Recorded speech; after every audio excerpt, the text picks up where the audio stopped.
40টা বৈশাখ আমি খরচ করেছি তোমাকে বানাবো বলে।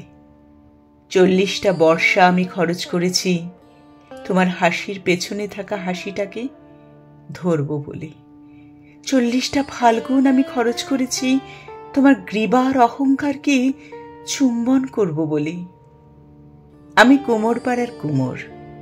পুজোর সময় তোমার পায়ের কাছে আমার নাম লেখা থাকে, শিল্পী প্রশান্ত পাল। আমি প্রশান্ত নই, অশান্ত নই, আমি সর্বশান্ত হয়েছি তোমাকে নির্মাণ করে। প্রথমে তুমি ছিলে আমার মেয়ে। বিচুলির জানু যখন ধীরে ধীরে মাটির জাহ্নবী হয়ে উঠত, বিচুলির স্তন যখন হয়ে উঠত পাথরের মতো সর্বভূতেষু সংস্থিতা, তোমার চোখ যখন হয়ে উঠত আমার মেয়ের চোখ, তখন আমি লোভ বর্জন করে হয়ে উঠতাম মেয়ের বাবা। তোমার পিঠ বানাতে বানাতে, মাটি দিতে দিতে আমি হয়ে উঠেছি তোমার গোপন প্রেমিক।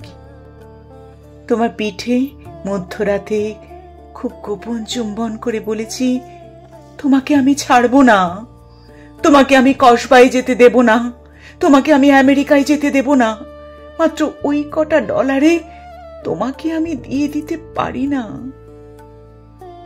তোমার চুল যখন হয়ে উঠল নৈঋতের কালো মেঘ, তোমার চোখ যখন হয়ে উঠল অবগাহন, তোমার ঠোঁট যখন হয়ে উঠল ভাষা, কোনোদিন আমি তোমাকে 10 হাত দিতে চাইনি, বাধ্য হয়ে দিয়েছি। কেননা তুমি আমায় জ্বরের সময় জলপট্টি দিয়েছ 2 হাতে। তুমি আমার মা, আমার মাতৃরূপেণ সংস্থিতা। তোমাকে খোলা চিঠি লিখে গেলাম। মাটি মাখতে মাখতে আমি নিজেকে গুলে মেশাতে মেশাতে তোমাকে বানাই। আমারই আঙ্গুলগুলো না থাকলে তুমিও থাকতে না। আমার 40টা বৈশাখ, 40টা বর্ষা, 40টা ফাল্গুন আমি খরচ করেছি শুধু একবার তোমায় 2 চোখ ভরে দেখব বলে। ওরা যখন এসে তোমাকে লরিতে তোলে, তখন আমার বুক ফেটে যায়। কোন বাবা চায় তার মেয়েকে লরিতে তুলে দিতে? কোন প্রেমিক চায় তার পার্বতীকে লরিতে তুলে দিতে? কোন ছেলে চায় তার মাকে লরিতে তুলে দিতে?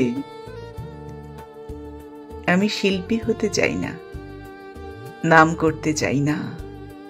ডলার যা পেয়েছি ফিরিয়ে দিলাম পৃথিবীতে। আমি তোমার নৈঋতের কালো মেঘ হয়ে থেকে গেলাম।